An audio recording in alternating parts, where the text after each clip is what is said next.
Yo, how's it going, guys? And today I thought I'd try something a bit different on the channel. And with Resident Evil 4 Remake only a month away, I thought, what better time than for a good old-fashioned tier list? So for the purposes of this video, I'm just going to be sticking to the mainline Resident Evil games, as spin-off games like Operation Raccoon City are not really considered canon, and my experience with games like Outbreak are minimal at best. Now, of course, I'm interested to know what you guys think. What are your favourite RE games? So let me know in the comments below, because I've got a feeling that some of my choices here on this list are going to be just a tad bit controversial. Now, with that said, let's get started. Okay, now, I wasn't planning on doing this in any particular order, but I think we're going to start with Resident Evil 1, where it all began, 1996. And quite simply, it goes straight into A tier. Now, I didn't play this game until 1998, after Resident Evil 2. And one thing I quickly noticed about this game was just how much more difficult it was than RE2. You really had to manage your resources in this game. If you get too trigger happy, you're going to find yourself in a situation you just can't get out of. Now, another thing I really loved about this game was the soundtrack. With the mansion setting, it truly was creepy as fuck. Really was. And if, like me, you were under the required age to play this game, it truly was a terrifying experience. And I love that live action intro. I really do. It's so cheesy, but it's great in just the best possible way. And I highly recommend, if you've never seen the colour version, the uncut version of it, go find it. It's on YouTube because it's surprisingly brutal, given that this was just a short intro for a video game. Now, it's really difficult to judge a game that's over 25 years old, but this game really did set the bar for what survival horror could be. And there are few games that have ever been able to match it. And for that reason, it fully deserves an A tier place on this list. And just when you thought it couldn't get any better, I give you Resident Evil Remake. Take everything I said about the original RE and crank it up to 11. Because before remakes were the in thing, Capcom were absolutely smashing it with Resident Evil Remake on the GameCube. This was, for so many people, the sole reason to own a GameCube back in 2002, I think it was, when this game came out. What Capcom managed to do with this game is nothing short of genius. They managed to take everything that was great about the original and basically perfect it.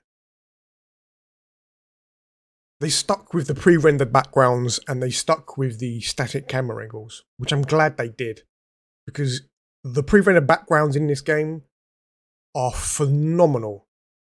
I think only Resident Evil 0 can match it for its quality of pre-rendered backgrounds. And they did what all great remakes do. They preserved what was great about the original, and they expanded upon it. The Lisa Trevor story in this, the side story, is a great little addition to the game. I really do like that. And Capcom really did go above and beyond with the design and the look and the feel of this game. The mansion is creepier than ever.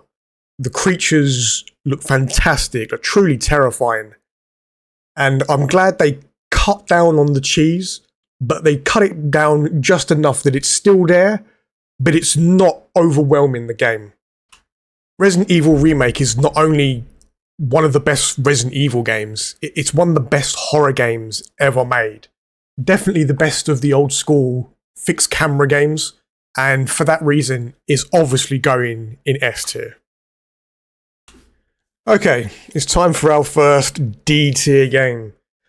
And I'm sorry to say that is Code Veronica. I really do not like this game, and I know there's a lot of you out there that do love it. I'm sorry, but I cannot stand this game. There's a good foundation there for something great, but it is just terribly executed. This game just really creeps me out. And I don't mean in the good way. I mean in the serious incestuous vibes that Chris and Claire and Alfred and Alexia give off in this game.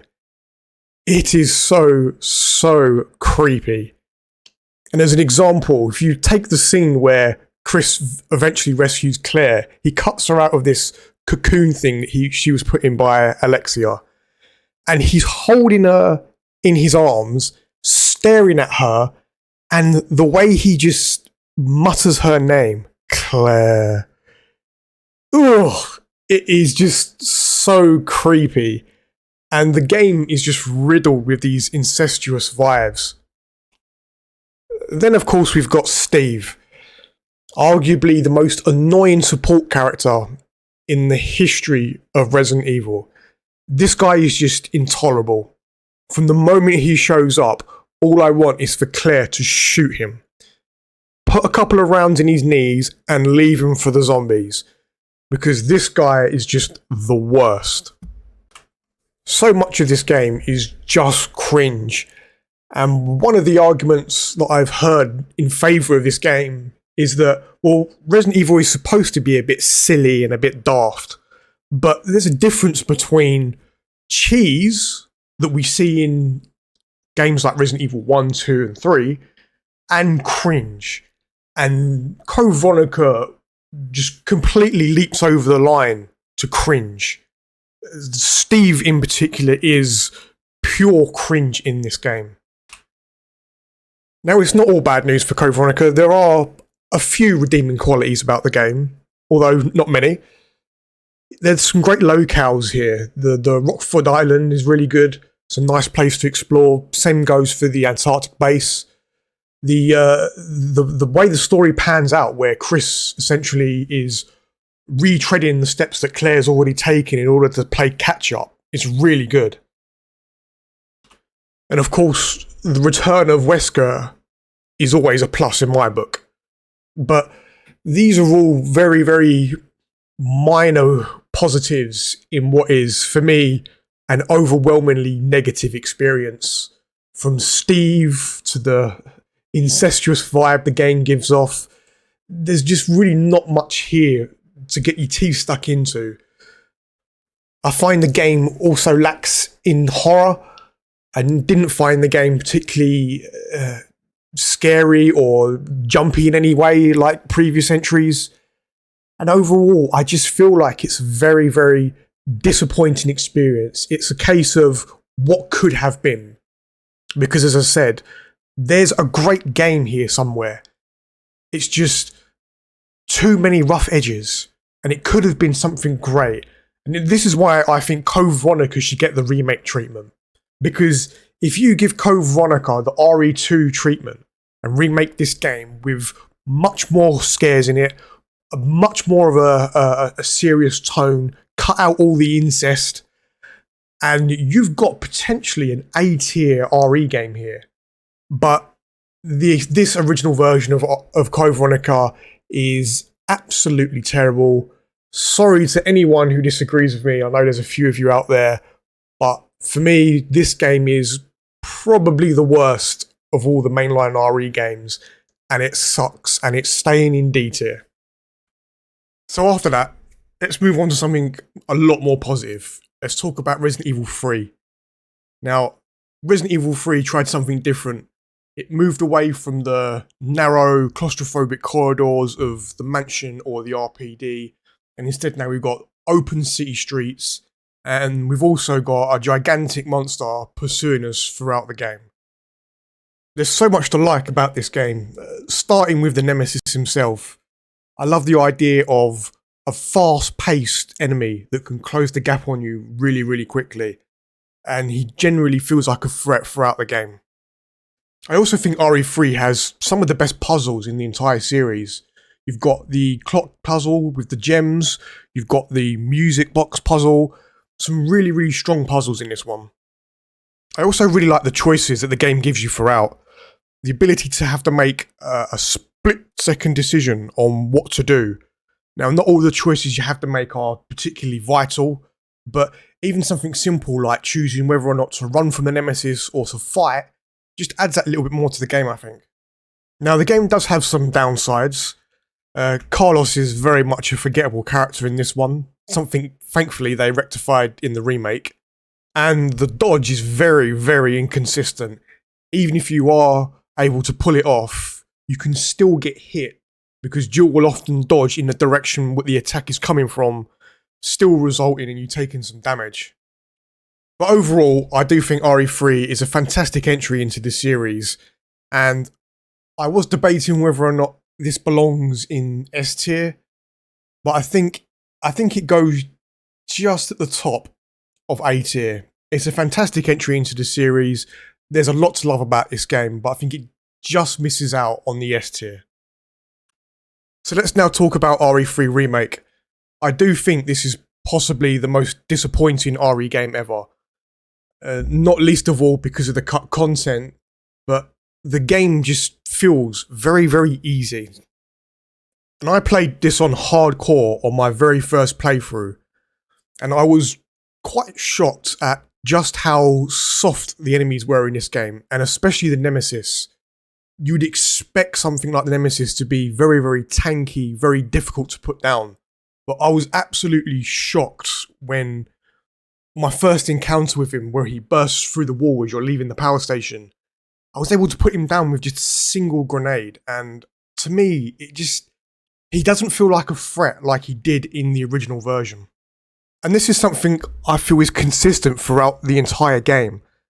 When I finished the game, I think I had about 5 deaths in total, and most of them came from the Nemesis fight in the acid pit towards the end of the game. Compare that to Resident Evil 2 Remake, which was also a hardcore playthrough my first time. I think I died at least twice as many times in that one. I do feel the game lacks in puzzles. As I said about RE3 Original, it has some of the best puzzles in the game, and most of them are not here in the remake. And I really wish they had kept them. But thankfully, there are a lot of positives still for this game. The character redesigns are fantastic, especially Carlos. As I mentioned with the original RE3, he was a very forgettable character. Now he's the highlight of the game, in my opinion. Jill is also a great redesign, as is the Nemesis' redesign. The combat is as sharp as ever. They finally got the dodge right in this one. The dodge actually feels like it works, and it also feels satisfying to pull off. The graphics are amazing, even better than RE2 Remake in my opinion. And we finally get a good villain with Nikolai in this one, because in the original he was very forgettable, kind of like Carlos. He didn't really do too much. But in this one he shows up consistently throughout the game, and he's definitely a character that you want to hate as a villain. But overall, I do think RE3 Remake is a bit of a disappointment. It's not a bad game at all. It's actually a good game. But it could have been so much more. I think it's hurt greatly by the cut content. That is definitely the thing that hits it the most. But overall, it's a solid game. It's a good game. But I don't think it's quite an A tier game. And I think for that, it's going in B tier. Because I just can't overlook the cut content in this one and the lower difficulty than I was expecting. From one divisive Resident Evil now onto another, I think Resident Evil 0 might be the most divisive Resident Evil ever, even more so than 3 Remake. When I talk to people about this game, they either think it's one of the best or one of the worst Resident Evils. Few people seem to think that it's somewhere in the middle. But for me, that's exactly where it is. It's somewhere in the middle. A lot of this game is very, very good. It looks amazing. The creature designs are fantastic. The pre-rendered backgrounds are the best of the entire tank control era. But this game falls short because of one very, very, very annoying feature. And that annoying feature is the item management system. I completely get what Capcom were going for with this by removing the item box, giving you 2 playable characters, and forcing you to manage your inventory between the two characters. But for me, this just does not work, and it hurts the game. If Capcom had just stuck with the traditional item box system, I feel like we're definitely looking at minimal an A tier experience, potentially even an S tier one. But because of it, it really does hurt the experience, as I said, because everything else in this game is actually fantastic. I love the story. I love learning about the history of Umbrella, the origins of Marcus, and where the T virus came from. It has some fantastic settings. The train, especially at the beginning of the game, is iconic now at this point. I really like the partner mechanic. Having two people at the same time that you can instantly switch between is great. I like how they incorporate some puzzles into that as well. So you have to use both characters, like when one character gets trapped in the train compartment and you then have to traverse the roof of the train in order to rescue that other character. There's some really, really good mechanics in this one. I also like Billy as a character. I think he's quite an intriguing character. It's nice to get to know his backstory throughout the game. There's also a nice hit of nostalgia in this game as well. Several locations from RE2 that the characters visit, which is also really nice. And of course, we also get to see the origins or the what happens to the Stars Bravo team. But they didn't all just go straight to the mansion. They split up into different directions, especially Enrico. And that's also really, really good. But ultimately, with RE0, it just comes back to that inventory management system. It doesn't completely ruin the game because it's still manageable.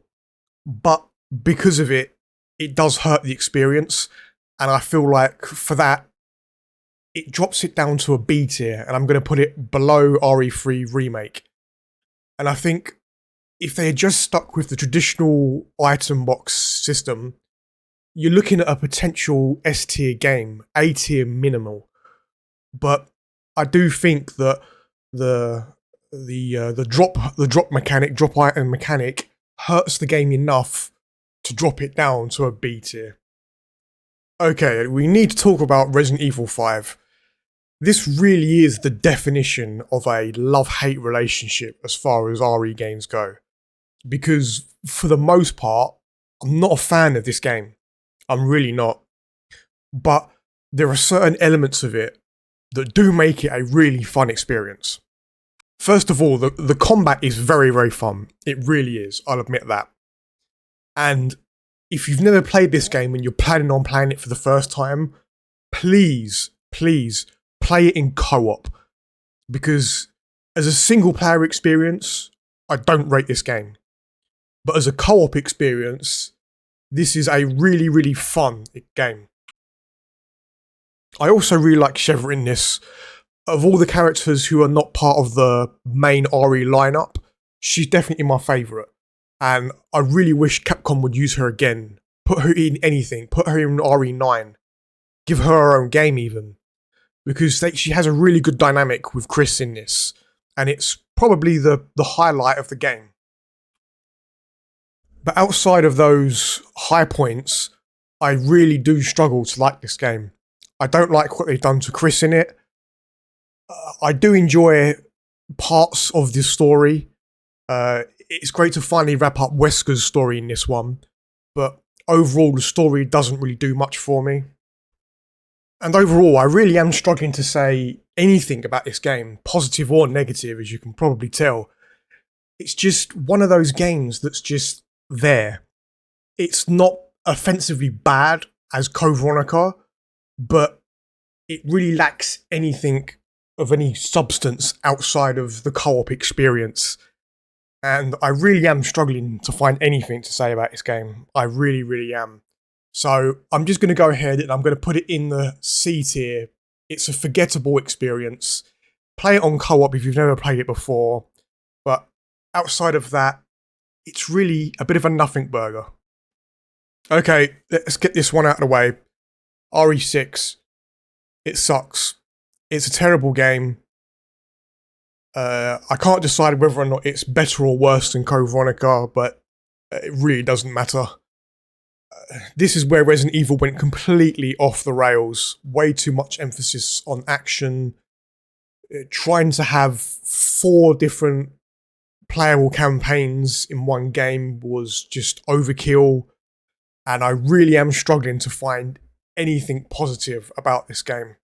I guess you can say it was nice to play as Leon again. Leon is my favourite character from the series. But even then, it was still way too much focus on action. It still is not a very good campaign. It's just the best of a bad bunch. The only real positive I have for this game is the Mercenaries mode is fun. If you look at it purely just from running around shooting waves of enemies. Other than that, there's nothing good to say about this game. The story sucks, the characters suck, everything about this game just sucks. But from the ashes of the dumpster fire that was Resident Evil 6, rises the phoenix that was the game that saved Resident Evil 7. RE7 is very different from any other Resident Evil that came before it, most notably because of the new first-person perspective. And some people didn't like this change in direction. Personally, I really did like it. I'm not saying it needs to be a permanent fixture for every Resident Evil, but for the purposes of this game, I think they did a really, really great job with this. Capcom really did go all out with the horror in this one. The atmosphere of the Baker House is fantastic. It is generally terrifying at times. Even more so than the mansion or the RPD or any other RE location that came before it. You really do get that sense of isolation and that anything could be behind you at any time ready to strike. The Baker family are great in this. You can tell that they took some inspiration from Texas Chainsaw Massacre. I'm glad they went back to the more slower paced, more tense style of gameplay as opposed to the fast-paced, heavy action of 4, 5, and 6. We've also got some more old-school puzzles in this one. Things like the shadow puzzle with the statue. There's also some more references to old-school Resident Evil with the shotgun, having to replace the new one with the broken one in order to acquire it. They also did a fantastic job with the enemies and the bosses in this one. The molded are positively creepy. The bosses are all fantastic. The several Jack fights, the Marguerite fight. The less said about that gross shit, the better. This really was a return to form for Capcom and Resident Evil. So much of this game is great. The level design is brilliant. The atmosphere is the best that Resident Evil has ever been. And you really can't say enough good things about this game. If I had one criticism for RE7, it would be that the controls on occasions can feel a bit clunky, but this is a minor gripe that I have. It doesn't really change the overall experience, which is fantastic. This is definitely one of the best Resident Evil games ever made, and for that, it's going straight in at the S tier. Resident Evil 8 Village is definitely another one of those mixed bag RE games, in my opinion. There's some positives here, but there's also some negatives. It's good to be back playing as Ethan again. They're definitely giving him some more personality in this one. But yet again, it's another RE game with Chris. And nothing against Chris or anything, but I think his time in Resident Evil is over at this point. And it's just time to move on to other new characters or bring back other characters that haven't had quite as many appearances as Chris has had. But on the positive side, we did get Lady Dimitrescu. She's become a bit of an icon for Resident Evil. I just wish that they had kept her around a bit longer. They did kill her off, I think, a bit too early, although her boss fight was rather good. The story wasn't too bad. It wasn't great either. The idea of one character having to rescue another character has become a bit worn out at this point. I do hope they try something different for RE9 though. I will give credit though to Chris's role in this game, even though I just criticised his inclusion. The idea of Chris being potentially a bad guy was actually a pretty good twist in the story, even though its outcome was a bit predictable. They've tightened up the controls for RE8 as well. A lot of that clunkiness that I mentioned about RE7 is gone for the most part.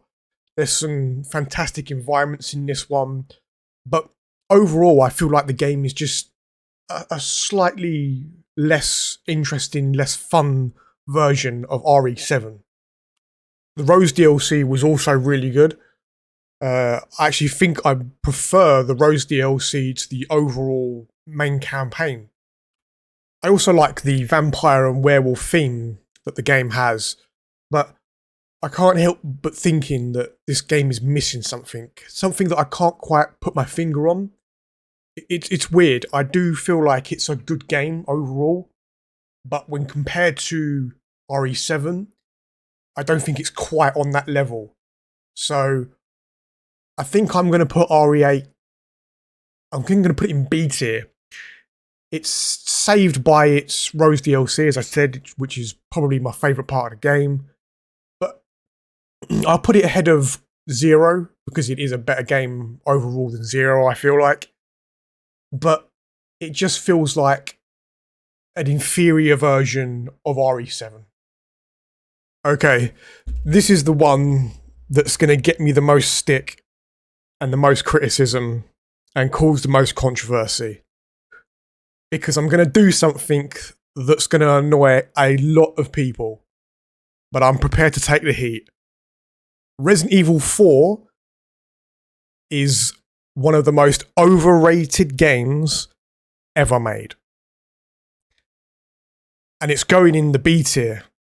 And I'll put it in the upper B tier, but it's going in the B tier. And I can already feel the comments coming in telling me how wrong I am. But bear with me on this, because I'll explain to you why Resident Evil 4 is still a good game, a very good game. That's why it's in B tier. But it's an overrated game. So when I hear people talk about Resident Evil 4 and how good it is, almost all of them solely focus on how good the gunplay is. And the gunplay is good, but there's more to any game, especially a Resident Evil game, than just the gunplay. If that were the case, RE5 would be an S tier game if you were judging it purely on the gunplay.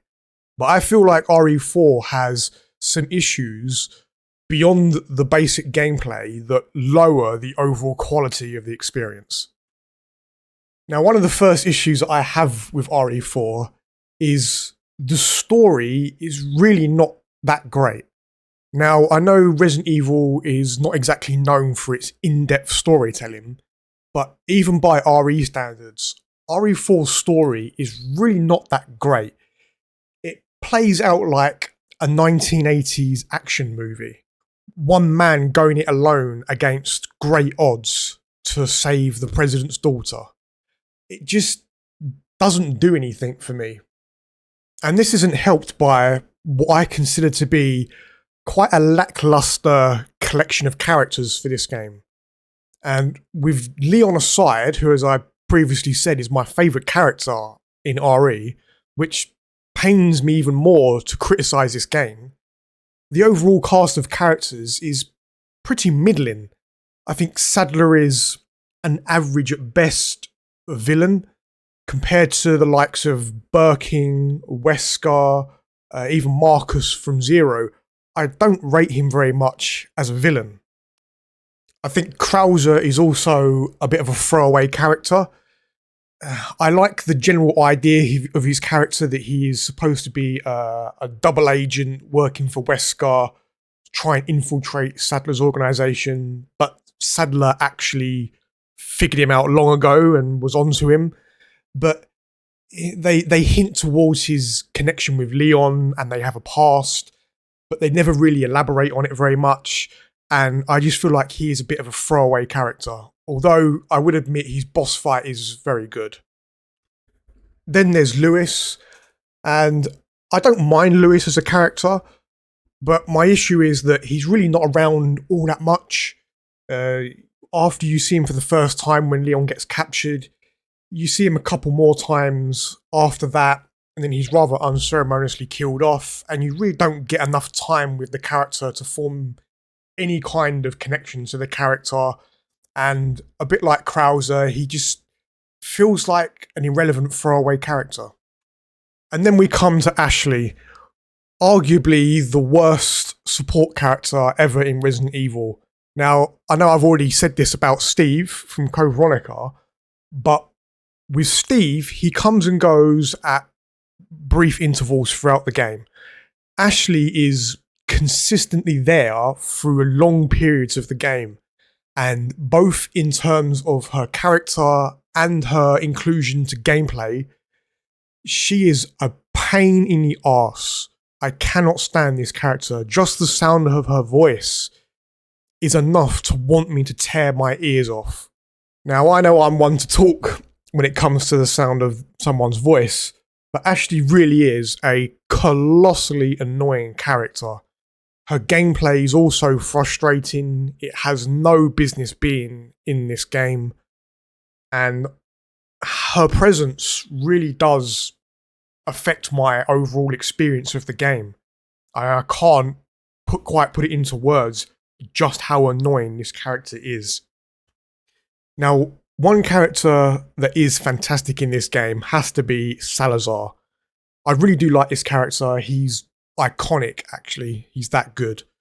He has some great back and forth with Leon in the game, talking about his right hand coming off.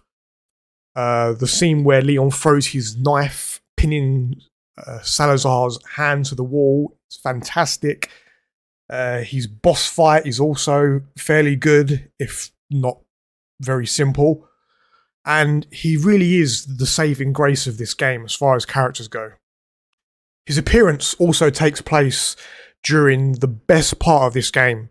The castle section is by far the best part of this game. It's wonderfully well designed. The traps that Leon has to navigate is fantastic. And it really is a great section of gameplay. It's just a shame that the whole game is not up to this standard. Now, there are a few other issues that I have with this game that some may brush off as being minor issues, but for me, they're not. They do affect my enjoyment of this game. And one of those issues is QuickTime events. Now, I haven't mentioned QuickTime events for RE5 or for RE6, but they are a problem. But for RE4, they are a major problem. I hate QuickTime events. And when I watch a cutscene, I don't want to have to sit there being hyper-focused on the cutscene because there might be a button prompt at any moment. I want to be able to relax and take on board what I'm seeing. If you look at the Krauser cutscene where Leon and him have a knife fight, that's a great cutscene, but it's ruined by constant bloody QuickTime events. And they do affect the overall experience for me. Now, I like the gameplay incorporated QuickTime events when you can press one button and Leon does a roundhouse kick or he does the suplex. That's great. But QuickTime events incorporated in the cutscenes is one of the worst things ever implemented into video games. Ever. And finally, the other issue I take with this game is pacing. And the issue that causes pacing is the fact that you have to constantly stop and start to break open boxes and vases and that type of thing in order to acquire items and ammo, etc. This baffles me why this was included, because the process of doing this is very, very tedious. Stop, take out your knife, break open the vase, pick up the item, then you have to move along 2 feet to your left or 2 feet to the right, break open the next one, and it's a very stop-start process. And after a couple of hours, that becomes very tedious. And RE4 is a very long game. It's much longer than any of the other RE games that come before it. And over the course of hours, that gets incredibly dull, incredibly tedious. And again, it does have an impact on how I feel about this game. But I will give RE4 credit where credit is due. The the game does some amazing things. Obviously, the gameplay is fantastic. You know, it really is a high octane experience when you've got waves of Ganados coming at you at once, some of them wielding things like chainsaws. You know, it really is a fun experience, even though I don't like the story particularly much or the characters surrounding it. And I can also admit just how good this game looks as well. Visually, it is stunning. And if you played this game originally back in, I think it was 2004, 2005-ish, when it first dropped on the GameCube, it was no denying that this was the best looking game that had ever been released, at least on a console. And it was amazing to look at. It was just a pure work of art. But overall, with the issues that I've just spoke about, I do feel like this game is slightly overrated. Now, again, I must emphasize that I don't think it's a bad game. That's why it's at the top of B tier. But I do feel like there's enough issues that I have with this game that can take me out of the experience, that kind of make the game more tedious than it needed to be. And thankfully, a lot of these issues seem to have been addressed in RE4 Remake. I've not seen any hint of the box breaking and the tedious item collection that I mentioned. They've already confirmed that the QuickTime events are gone, which is great, although we still have the combat ones, which is great. And I do have high hopes for the remake because it looks brilliant. Visually, it's stunning.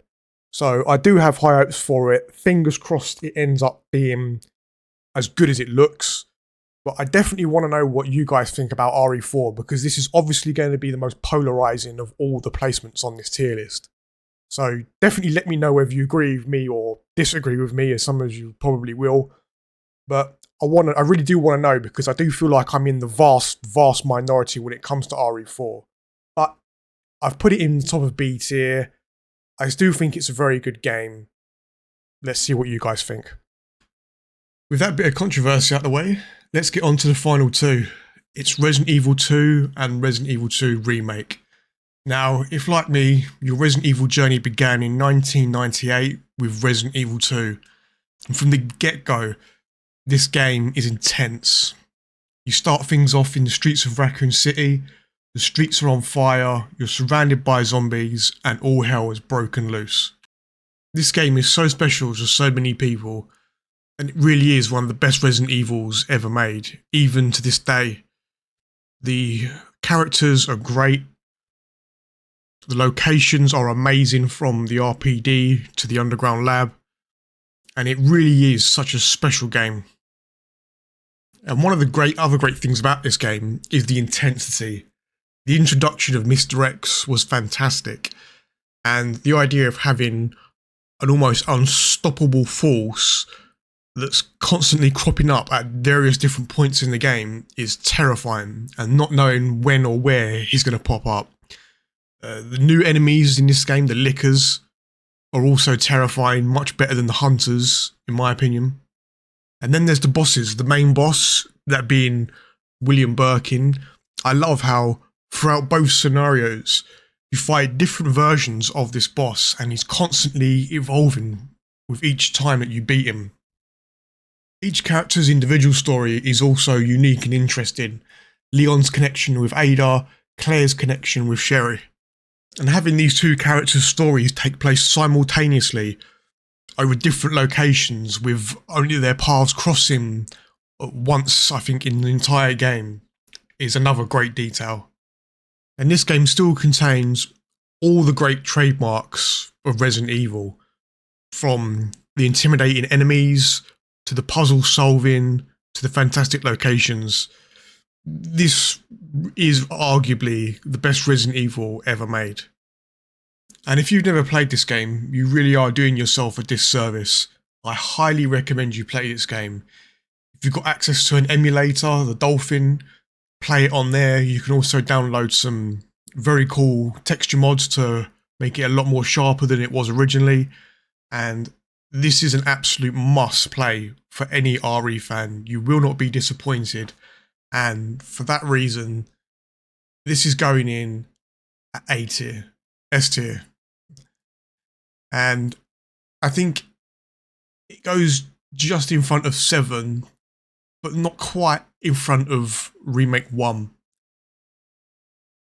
And finally, we come to the last entry on this tier list. It's Resident Evil 2 Remake. And for me, this is undoubtedly the greatest Resident Evil and one of the greatest games ever made. For me, this really is the perfect balance of survival and horror and action, and it's the perfect example of survival horror. It is survival horror at its purest, at its absolute best. Similar to Resident Evil 1 Remake, Resident Evil 2 Remake takes everything that was great about the original and it improves upon it and it actually perfects it. This time the characters are more flushed out, they have more personality, the new dialogue, the redesign of the characters themselves. It's all fantastic. And the zombies this time around are no longer just cannon fodder, they're actually a threat. You have to actually plan your approach, which for me is the best part about this game, is actually having to think about what you're doing before you do it. Otherwise, you're going to put yourself in a very, very bad situation. And then, of course, we have to talk about Mr. X. Possibly the best part about this game. Having Mr. X be a persistent threat throughout the majority of the police station, especially on second run, is fantastic. It adds such a great level of suspense, and unlike the original RE2, you can't actually fight him as such. He's bulletproof everywhere except for his face, and putting him down is pointless in this one because he drops no items, and on top of that, he gets back up within a few seconds. So for me, RE2 Remake truly is the greatest Resident Evil of all time. Nothing really comes close to the perfection of the survival, the action, and the horror aspects. It nails all of them. And for that, RE2 Remake is not only going in S tier, but it's going at the very top of S tier. It's the greatest Resident Evil of all time, one of the greatest games of all time, full stop. And it really sets the bar for what survival horror can and should be. So that's it. That's my tier list. No doubt I've caused a little bit of controversy with this one. So let me know in the comments what you guys think. Do you agree? Do you disagree? As always, a like and a comment and some feedback is always appreciated. But that's it for me. Until the next one, peace.